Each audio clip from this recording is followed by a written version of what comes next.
राजा के दरबार में एक आदमी नौकरी मांगने के लिए आया तो उस व्यक्ति से उसकी काबिलियत पूछी गई तो वो बोला, मैं आदमी हो चाहे जानवर, उसकी शक्ल देखकर उसके बारे में बता सकता हूँ। राजा ने उसे अपने खास घोड़ों के अस्तबल का इंचार्ज बना दिया। कुछ ही दिन बाद राजा ने उससे अपने सबसे महंगे और मनपसंद घोड़े के बारे में पूछा तो उसने कहा, घोड़ा नस्ली नहीं है। राजा को हैरानी हुई। उसने जंगल से घोड़े वाले को बुलाकर पूछा। उसने बताया, घोड़ा नस्ली तो है पर इसके पैदा होते ही इसकी माँ मर गई थी, इसलिए ये एक गाय का दूध पीकर उसके साथ पला बढ़ा है। राजा ने अपने नौकर को बुलाया और पूछा, तुमको कैसे पता चला कि घोड़ा नस्ली नहीं है? उसने कहा, जब ये घास खाता है तो गायों की तरह सर नीचे करके खाता है, जबकि नस्ली घोड़ा घास मुंह में लेकर सर उठा लेता है। राजा उसकी काबिलियत से बहुत खुश हुआ। उसने नौकर के घर अनाज, घी, मुर्गे और ढेर सारी बकरियां बतौर इनाम भिजवा दिए और अब उसे रानी के महल में तैनात कर दिया। कुछ दिनों बाद राजा ने उससे रानी के बारे में राय मांगी। उसने कहा, तौर तरीके तो रानी जैसे हैं लेकिन पैदाइशी नहीं है। राजा के पैरों तले जमीन निकल गई। उसने अपनी सास को बुलाया।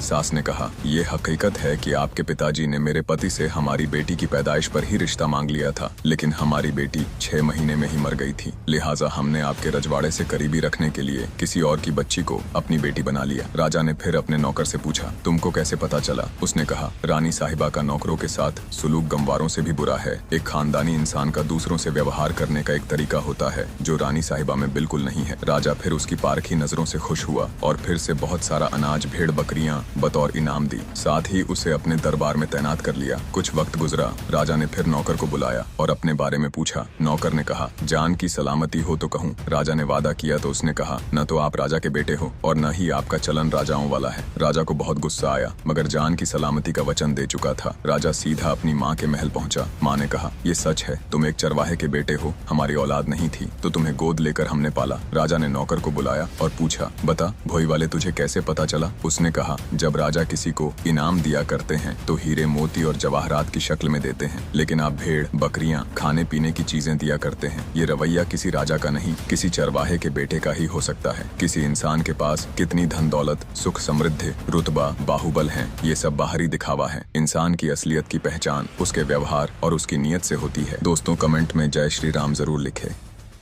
दोस्तों, हमारे चैनल को प्लीज सब्सक्राइब करें। आपका बहुत बहुत धन्यवाद।